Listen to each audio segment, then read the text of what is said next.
Hello everyone, आप सबका स्वागत है आपके यूट्यूब चैनल में। आज हम लोग इलेक्ट्रोलक्स रेफ्रिजरेशन सिस्टम के बारे में देखेंगे। इलेक्ट्रोलक्स रेफ्रिजरेशन सिस्टम किस तरह से काम करता है और ये किस तरह से डिफरेंस है और वेपर एब्जॉर्प्शन सिस्टम से। तो सबसे पहले इलेक्ट्रोलक्स रेफ्रिजरेशन सिस्टम क्या है?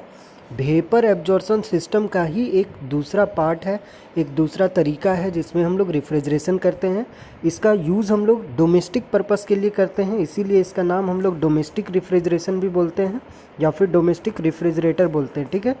और इसको हम लोग 3 फ्लूइड रेफ्रिजरेशन सिस्टम भी कहते हैं। 3 फ्लूइड रेफ्रिजरेशन सिस्टम इसलिए कहा जाता है क्योंकि इसमें 3 टाइप का फ्लूइड का इस्तेमाल किया जाता है। 3 types of fluid are used in this refrigeration system, so it is called a 3 fluid refrigeration system। इसीलिए इसे 3 fluid refrigeration system कहते हैं। इसमें कौन सा 3 फ्लूइड यूज़ होता है? तो एमोनिया NH3 यूज़ होता है पहला, एमोनिया, वाटर और हाइड्रोजन। एमोनिया, वाटर और हाइड्रोजन, ये 3 चीज़ यूज़ होता है। अभी एमोनिया का काम समझते हैं कि एमोनिया का यूज़ क्यों किया जाता है। इस रेफ्रिजरेशन सिस्टम में एमोनिया का यूज़ क्यों किया जाता है वो समझते हैं। तो ammonia coolant to create a evaporation create करने के लिए एमोनिया का इस्तेमाल किया जाता है। एमोनिया का मतलब थ्रू आउट द साइकिल जो अपना रिफ्रिजरेंट है, जिसको हम लोग बोलते हैं मतलब प्राइमरी रिफ्रिजरेंट, जो प्राइमरी रिफ्रिजरेंट है, जो पूरा पूरा अपना घूम रहा है साइकिल में, उसको हम लोग बोलेंगे क्या? एमोनिया कूलेंट, ठीक है। एमोनिया जो कूलेंट की तरह काम करेगा, जो पूरी साइकिल में घूमेगा, ठीक है, टू क्रिएट इवोपरेशन, जो फाइनली इवोपरेशन क्रिएट कराएगा। दूसरा है हाइड्रोजन, ये सॉल्वेंट की तरह काम करता है टू डिजॉल्व एमोनिया। एमोनिया को डिजॉल्व करने के लिए इस्तेमाल किया जाता है सॉल्वेंट का, ठीक है। एमोनिया का इस्तेमाल क्यों किया, वाटर का इस्तेमाल क्यों किया जाता है? एमोनिया को डिजॉल्व करके आपस अपने में मिला लेता है और इसको एक जगह से दूसरा जगह में भेजने में काम आता है ना, वाटर। उसके बाद जो हाइड्रोजन है, हाइड्रोजन क्या होता है? हाइड्रोजन लाइटर गैस है, लाइटर गैस होता है। चूँकि ये लाइटर गैस है इसीलिए इसका यूज़ किया जाता है टू इंक्रीज इवोपरेशन, ताकि वो इवोपरेशन को इंक्रीज कर सके, इवोपरेशन को इंक्रीज कर सके। क्योंकि सबसे हल्का गैस होता है तो ये इवोपरेशन मतलब हीट एक्सेप्टिंग प्रॉपर्टी को बढ़ा देता है। अब कुछ प्रॉपर्टी है हाइड्रोजन का और एमोनिया का, वो देख लेते हैं कि हाइड्रोजन जो है वो नॉट सोल्यूबल इन वाटर, ये वाटर में सोल्यूबल नहीं होता है। Hydrogen is not soluble in water and ammonia is soluble in water. Hydrogen water में सोल्यूबल नहीं होता और एमोनिया वाटर में सोल्यूबल होता है। तो हमें इन दोनों प्रॉपर्टीज़ का यूज़ करना है कि वाटर में कौन सोल्यूबल है, कौन नहीं है सोल्यूबल। और जो हाइड्रोजन का जो प्रॉपर्टी है कि वो इवोपरेशन इंक्रीज करता है, हम लोगों को उसका भी एडवांटेज उठाना है। और हम लोग का बेसिक जो इलेक्ट्रोलिटिक रेफ्रिजरेशन सिस्टम में है, इलेक्ट्रोलक्स रेफ्रिजरेशन सिस्टम में है, वो क्या है कि इसमें हम लोग पंप यूज़ नहीं करते हैं। जैसे कि आप देखे होंगे कि एब्जॉर्बर के बाद हम लोग को पंप यूज़ होता है, तो यहाँ पे एब्जॉर्बर के बाद हम लोग का पंप यहाँ पे यूज़ नहीं होगा, ठीक है। यहाँ एब्जॉर्बर के बाद पंप यूज़ नहीं होता है, पंप यूज़ नहीं होता है हम लोगों को, ठीक है। पंप का इस्तेमाल करना नहीं पड़ता है हम लोगों को, ओके। तो चलिए अब देखते हैं आगे। ये है अपना साइकिल जिसमें आप देख रहे हैं कि यहाँ पे एक एक करके हम इक्विपमेंट दिखाते हैं। यहाँ पे एमोनिया है, एमोनिया वेपर है। यहाँ पे ये कंडेंसर है, कंडेंसर का काम क्या होता है? फेज को चेंज कराना। ये है इवोपरेटर, फेज को चेंज कराना। जैसे एमोनिया वेपर यहाँ पे है, वो फेज चेंज करा के यहाँ पे लिक्विड एमोनिया हम लोग को मिलेगा। यहाँ क्या मिलेगा? लिक्विड एमोनिया, लिक्विड एमोनिया मिलेगा। अब वो क्या होगा, जैसे ही इवोपरेटर में जाएगा लिक्विड एमोनिया, इवोपरेटर में वो हीट एक्सेप्ट करता है लिक्विड एमोनिया, ठीक है। लिक्विड एमोनिया यहाँ इवोपरेटर में क्या करेगा? हीट को एक्सेप्ट करेगा इवोपरेटर में। तो यहाँ पे जब वो हीट को एक्सेप्ट करेगा, हीट को यहाँ पे जब वो एक्सेप्ट करेगा तो क्या होता है कि यहाँ पे एक एब्जॉर्बर लगाया हुआ है। इस एब्जॉर्बर में क्या है कि वाटर, यहाँ नीचे में आप देखिएगा तो यहाँ वाटर है और यहाँ ऊपर में क्या है? हाइड्रोजन। ऊपर में है हाइड्रोजन और नीचे में है वाटर। चूँकि हाइड्रोजन ऊपर में क्यों है? क्योंकि हाइड्रोजन हल्का होता है, लाइटर होता है, तो ये ऊपर की ओर रहेगा, गैस है वो ऊपर की ओर रहेगा। वाटर जो है, वाटर नीचे रहेगा। दोनों तो सोल्यूबल है नहीं कि दोनों घुल जाएगा, हाइड्रोजन अलग वाटर अलग रहेगा। तो हाइड्रोजन यहाँ से कंटिन्यूसली इवोपरेटर में जाते रहेगा और ये लिक्विड एमोनिया के साथ डिज़ोल्व हो जाएगा, क्योंकि लिक्विड एमोनिया के साथ हाइड्रोजन डिज़ोल्व होगा। यहाँ पे आने के बाद यहाँ पे आने के बाद दोनों आपस में मिल जाएगा और यहाँ पे इवोपरेटर में क्या करेगा, इवोपरेटर में इसका हीट एक्सेप्टिंग प्रॉपर्टी, किसका, एमोनिया का, लिक्विड एमोनिया का हीट एक्सेप्टिंग प्रॉपर्टी बढ़ा देगा। इवोपरेशन का प्रॉपर्टी, इवोपरेशन ज़्यादा से ज़्यादा होगा यहाँ पे, और हीट यहाँ से ले जा करके एमोनिया एंड हाइड्रोजन, एमोनिया और हाइड्रोजन यहाँ पे वापस से इधर आएगा एब्जॉर्बर में।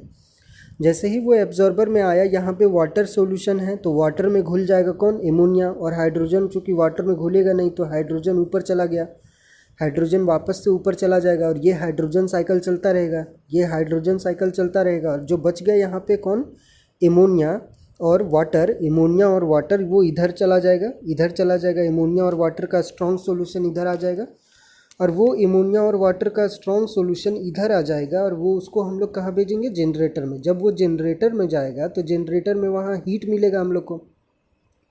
यहाँ बर्नर लगाया हुआ, बर्नर से हीट कराएं या फिर यहाँ इलेक्ट्रिक करंट का यूज़ करके इसको गर्म करें, चाहे आप जैसे भी इसको गर्म करें, जनरेटर को आप हीट दीजिएगा। जहाँ पे हीट मिलेगा इसको, तो एमोनिया और वाटर का सॉल्यूशन यहाँ पे आया था, एमोनिया और वाटर का सॉल्यूशन आया था, ठीक है। एमोनिया और वाटर का सॉल्यूशन, यहाँ से क्या होगा कि एमोनिया अपना, एमोनिया वेपर बन जाएगा और एमोनिया और कुछ वाटर का भी पार्टिकल, कुछ वेपर बनेगा, वाटर का भी कुछ पार्टिकल वेपर बनेगा और एमोनिया भी अपना वेपर बनेगा। तो एमोनिया वेपर और वाटर वेपर यहाँ चला आएगा रेक्टिफायर में, वो दोनों आ जाएगा कहाँ पे, रेक्टिफायर में आ जाएगा, ठीक है, रेक्टिफायर में आ जाएगा।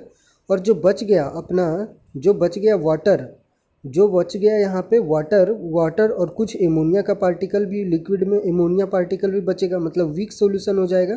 एमोनिया तो कुछ बहुत ऊपर चला गया ना, तो ज़्यादा से ज़्यादा एमोनिया ऊपर चला गया, तो बचा क्या, कुछ बहुत एमोनिया जो बच गया उसका, और कुछ वाटर जो बच गया उसको वहाँ पे वीक सॉल्यूशन यहाँ ले आएंगे हम लोग और उसको वापस से एब्जॉर्बर में डालेंगे। लेकिन जब इसको वीक सॉल्यूशन को यहाँ ला रहे थे तो मेरा मेन मोटो क्या था कि यहाँ पे जो हीट हम लोग का आ रहा है, वीक सॉल्यूशन में जो हीट हम लोग का आ रहा है, तो यहाँ पे इसका हीट और जो इधर से एब्जॉर्बर से जो यहाँ जा रहा है स्ट्रॉन्ग सॉल्यूशन, इसको क्या करेंगे कि स्ट्रॉन्ग सॉल्यूशन को तो फाइनली हम लोग को गर्म करना ही है।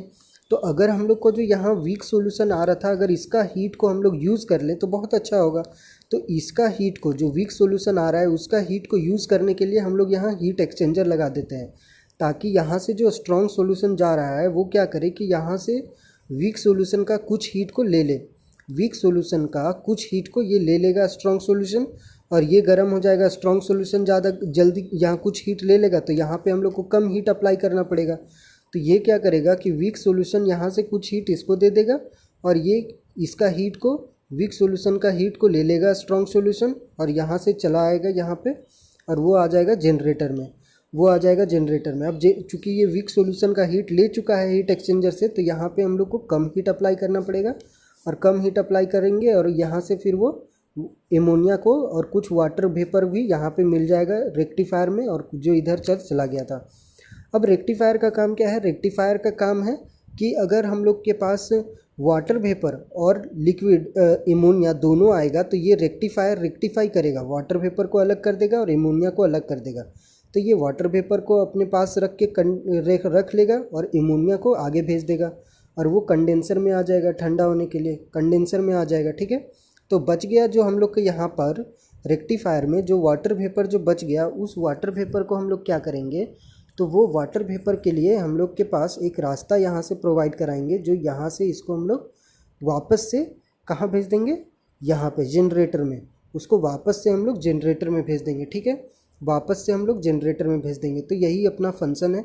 तो यहाँ पे हम लोग को क्या मिल रहा था, फिर एमोनिया वेपर मिलेगा, उसको कंडेंसर में ले जाएंगे, फिर लिक्विड एमोनिया बनेगा, फिर इवोपरेटर में आएगा, इवोपरेटर में उसका इवोपरेटिंग प्रॉपर्टी बढ़ाएगा कौन, हाइड्रोजन क्योंकि लाइटर गैस है तो वो इसका एब्जॉर्बिंग प्रॉपर्टी बढ़ा देगा।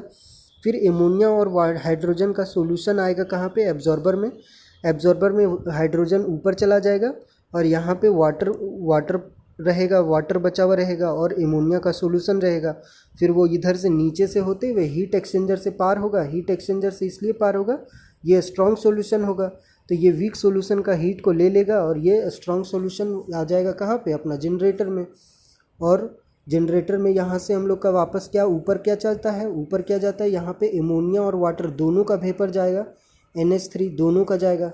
लेकिन यहाँ से वाटर वेपर को हम लोग वापस से कहाँ ले आते हैं, वापस से जनरेटर में ले आते हैं, और जो यहाँ से वीक सॉल्यूशन बचता है उसका रास्ता ये होता है। तो पूरा साइकिल आपको समझ में आ गया है कि कहाँ पे क्या हो रहा है, ठीक है। तो यही अपना बेसिक फंडा है। आप इसमें देखेंगे कि अब इसमें बहुत सारा चीज़ यूज़ नहीं किया हुआ है, ठीक है।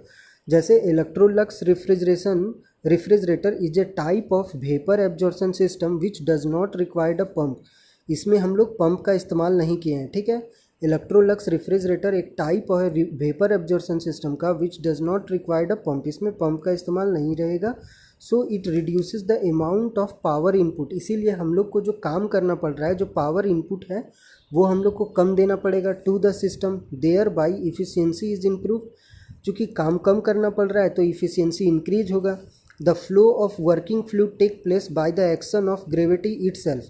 Flow of working fluid take place, जो फ्लो ऑफ वर्किंग फ्लूइड जो take place by the action of gravity, ये जो फ्लो तब बिना पंप का कैसे फ्लो हो रहा है, bye the action of gravity, gravity की मदद से।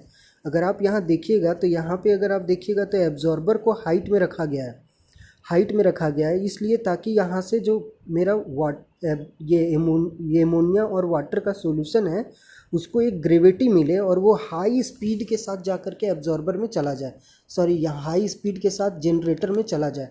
तो ये जो फ्लो ऑफ फ्लूइड होगा, ये फ्लो ऑफ फ्लूइड किसके थ्रू होगा, bye the action of gravity. तो हम लोग पंप को एलिमिनेट किए किसके द्वारा, bye the action of gravity.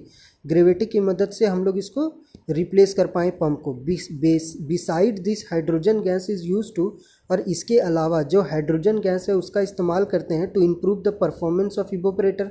Evaporator का परफॉर्मेंस को बढ़ाने के लिए, यहाँ पे जो इवोपरेटर है इस इवोपरेटर का परफॉर्मेंस को बढ़ाने के लिए हम लोग हाइड्रोजन गैस का इस्तेमाल किए और इसका एक प्रॉपर्टी का इस्तेमाल किए जो कि वाटर में सोल्यूबल नहीं होता है हाइड्रोजन, इसीलिए ये साइकिल को पूरा कर पाया।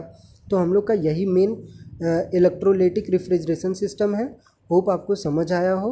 ओके, तो आज के लिए इतना ही। Thanks for the listening. As always, God bless you all. Stay at home, keep learning. Thank you.